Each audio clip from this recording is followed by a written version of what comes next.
A 68-year-old retired microsurgeon and diver went on an exploratory dive in the Hinatuan Enchanted Cave for a television documentary. Terrifyingly, his health started failing him in the deep waters. Would he make it out alive?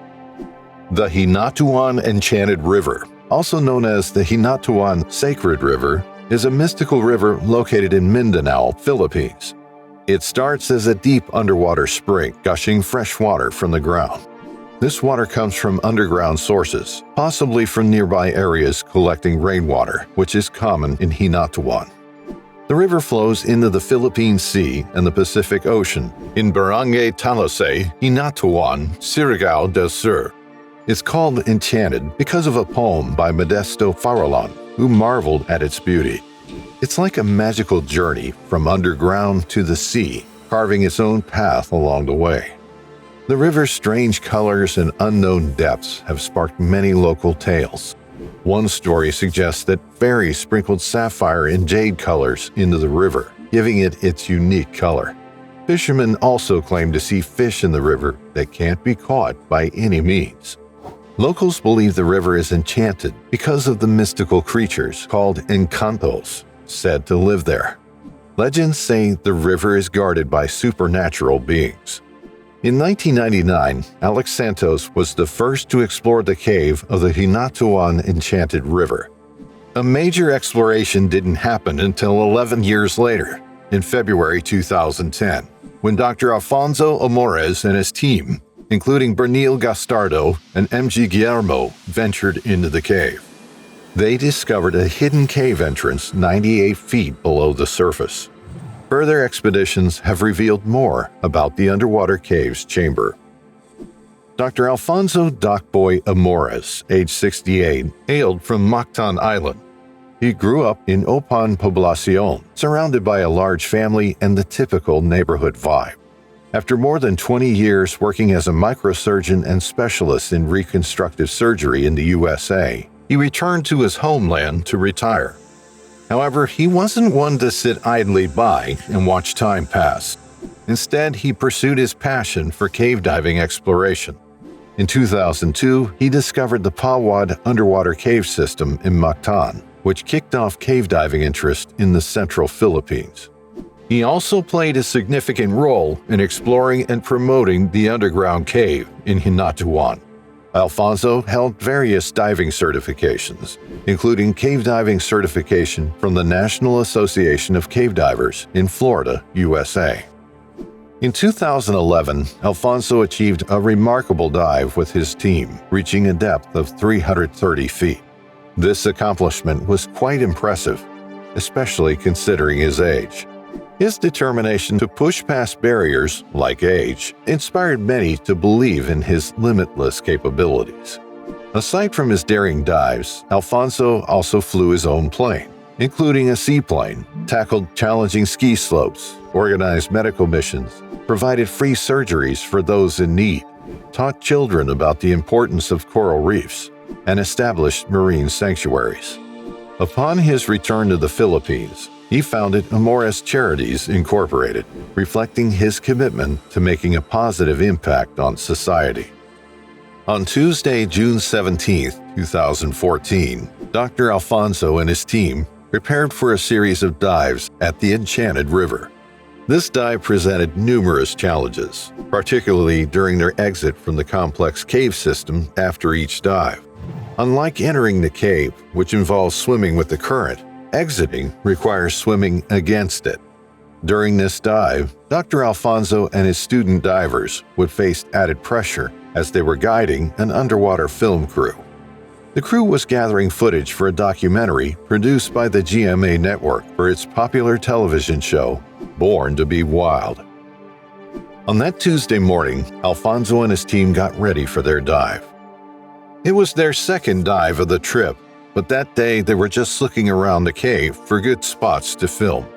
The film crew wasn't going to dive until the next day. They put on their breathing gear and entered the clear water above the deepest part of the spring. They started going down toward the narrow entrance, about 130 feet below. But at around 100 feet, they found a bunch of branches and logs all tangled up. It was blocking Alfonso's way. Just past this blockage, they saw two passages leading into the mayor's chamber. It was a big room, measuring about 120 feet long, 100 feet wide, and 26 feet high at its tallest point. First, Alfonso signaled for his students to try the passageway called Bernil's Crawl, but there was too much sediment by the entrance, and the current was too strong. It was low tide, so the water rushing out of the cave was even stronger than usual without the incoming tide to balance it. Then they attempted the second passageway, called Patrice's Way. The current there was still strong, but slightly easier to manage. Alfonso gestured for his students to enter one by one. Because the passage was so narrow, they couldn't all go in together. It was a tough struggle, but eventually each student made it into the chamber. Alfonso followed, but it felt like it took forever for him to push through. By the time he joined his students in the chamber, he was already exhausted. Getting into the cave had been much harder than anyone thought it would be. This meant they used up more of their oxygen than they had planned, and they still had the toughest part of the dive ahead of them. Alfonso, along with his students, decided to press on into the mayor's chamber. They passed by structures like Kelvin's Kneecap and Paul's Passage before starting a 45-degree ascent to about 285 feet. At this point, given all the challenges they had faced, Alfonso made the wise decision to end the dive. It made sense because they were already tired and low on oxygen, especially since the toughest part of the dive was still ahead and they weren't in the best shape to face it. As they approached Doc's door, Jamie Lepak, one of Alfonso's students, was surprised when Alfonso signaled for him to swim out first. Typically, the person who enters the cave last at the start of the dive will be the first to exit. This unexpected change could mean a few things. Alfonso might have felt uneasy leaving his students behind him, or he might have realized he didn't have enough strength to lead the way out and didn't want his students to exhaust themselves trying to rescue him.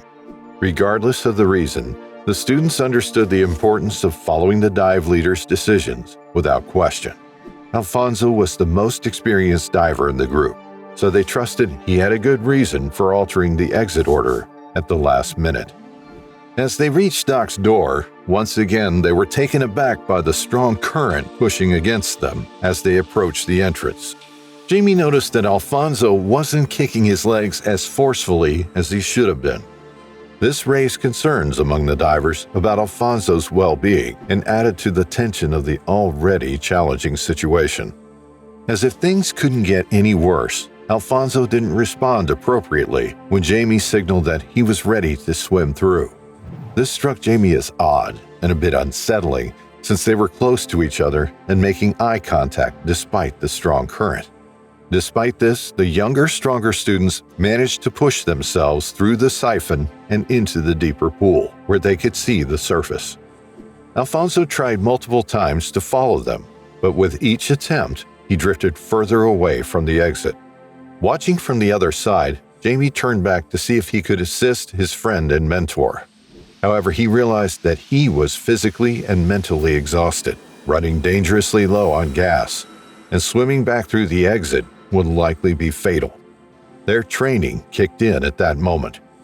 The students had been taught to prioritize their own safety, even when a fellow diver was in serious trouble. Now they were faced with the heart-wrenching decision to follow their training in the most devastating situation imaginable. It took them about 75 minutes to reach the surface of the Enchanted River after they started the dive. Sadly, they realized that one of their friends hadn't made it out with them. Alfonso, the leader, must have felt a mix of emotions as he watched his students swim away. He knew he needed their help to survive, but they had to leave him behind. Alfonso took a moment to tie himself to a safety line. Some think he did this to catch his breath before making one last try to get out. Others believe he did it to make it easier for rescuers to find his body if he didn't make it. Either way, it was a sad moment for anyone to experience. Meanwhile, on the surface, Alfonso's stunned and exhausted students struggled to climb out of the water. They quickly alerted the authorities to the unfortunate fact that the doctor was missing inside the cave. Alfonso's family rushed to the area, filled with worry and fear for his safety. But as time passed, it became increasingly clear that the chances of finding him alive were slim. To add to the distress, the conditions at the cave entrance hadn't improved since they first entered hours earlier. Trying to go back into the cave would only endanger more lives. So the rescue divers had no choice but to postpone the search until the conditions improved. It was a difficult decision, but safety had to come first for everyone involved. After an exhaustive 8-hour search, Alfonso's lifeless body was found approximately 130 feet inside the cave. Some reports suggest that a mild case of pneumonia he had the week before might have played a role in his death. However, the autopsy later confirmed that he had died from a heart attack. In the end, it seemed that Alfonso's age and underlying heart condition put him in serious danger, especially toward the end of the dive that was already physically demanding and technically challenging. Looking back, it's possible that the dive should have been called off earlier, before things took a tragic turn. It's a sad reminder of the risks involved in extreme activities like cave diving, especially for those with pre-existing health conditions. We would like to thank you for watching this video. If you enjoyed watching, take a dive on the like and subscribe buttons and hit the bell icon so you get notified when we come back with another exciting cave diving story.